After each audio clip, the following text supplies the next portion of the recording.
Оваа гледка ги пречека утрово граѓаните на речиси целата земја кога излегува од своите домови.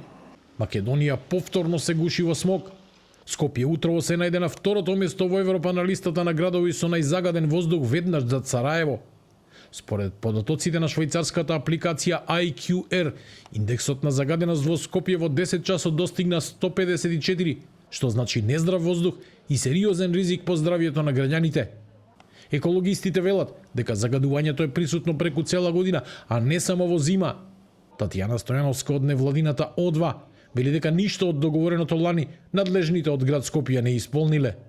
Сето тоа остана само на ке се реализира. Иако се поднесени амандмани на Законот за амбиентален воздух, ништо не е помрднато.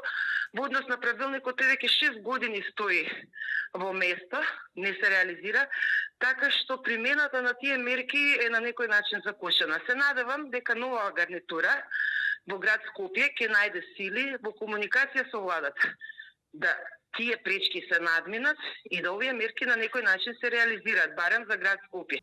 Ништо подобро не е ниту во останатите градови во земјава. Лош воздух дишат и граѓаните на Битола, Велес, Кичево, Куманово, Тетово, Охрид, Струмица. Ова го констатира и новата апликација на Министерството за животна средина, која од денеска функционира. Само во првите 17 денови од декември во Струмица, Кичево и Лисиче биле регистрирани 13 дена со надминување на дозволените вредности на ПМ10 честичките. Во Центар и Гостивар загадувањето траело 12, а во Велес и Кавадарци 11 дена. Лекарите предупредуваат дека ваквиот воздух може да предизвика сериозни здравствени последици, особено кај хроничните болни, децата и повозрастните.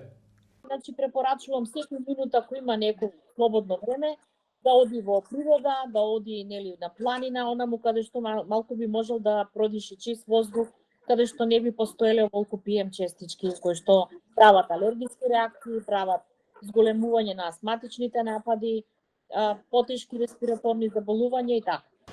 Концентрацијата на ситните ПМ2,5 честички кои продираат длабоко во белите дробови и можат трајно да го оштетат здравјето е далеку над препорачаните граници на Светската здравствена организација. Зимата дополнително го влошува проблемот поради користење нечисти горива за грејење, но и поради согорување отпад, пластика и гума од страна на граѓани кои немаат други финансиски опции. Индустријата, градежништвото и сообраќајот остануваат меѓу најголемите загадувачи. Од владата денеска без одговор што ќе се преземе за подобрување на состојбата.